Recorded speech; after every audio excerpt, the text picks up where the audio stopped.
Bank account बहुत तेजी से लोगों के फ्रीज हो रहा है।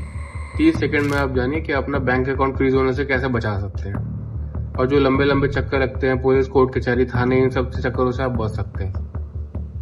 जितने भी व्यापारी वर्ग के लोग हैं उन सबसे मैं निवेदन करना चाहूँगा, जितने भी अमाउंट का आप पेमेंट कर रहे हो या किसी से कैश ले रहे हो या फिर कोई भी लेन देन ऑनलाइन कर रहे हो, आप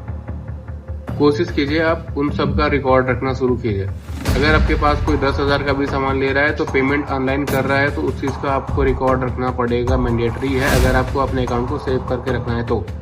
कल को वो पेमेंट करके चला जाएगा आपके पास, उसका अकाउंट जो है उससे अगर रिलेटेड रहा साइबर क्राइम का कोई भी पैसा, और आपका भी अकाउंट तो उन्होंने ट्रांसफ़र किया पैसा, तो आपका अकाउंट भी डेबिट फ्रीज में जाने वाला है।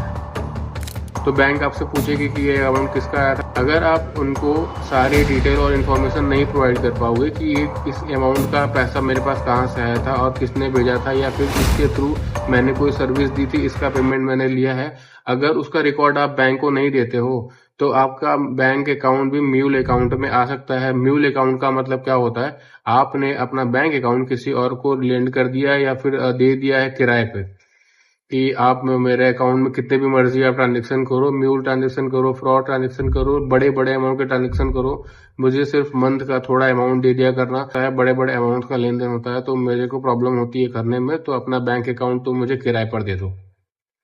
अगर ऐसा आप कुछ करते हो तो आप बहुत बुरे फंसने वाले हो। हर छोटे बड़े व्यापारी से मैं बोलना चाहता हूँ कि कोई भी अमाउंट का लेन देन अगर आप ऑनलाइन करते हैं तो उस चीज़ का आप रिकॉर्ड प्रॉपर मेंटेन कीजिए कि इस फलाने बंदे ने मेरे पास इतने अमाउंट का खरीदारी किया था, उसका मोबाइल नंबर ये, आप ऑनलाइन रिकॉर्ड रख सकते हो।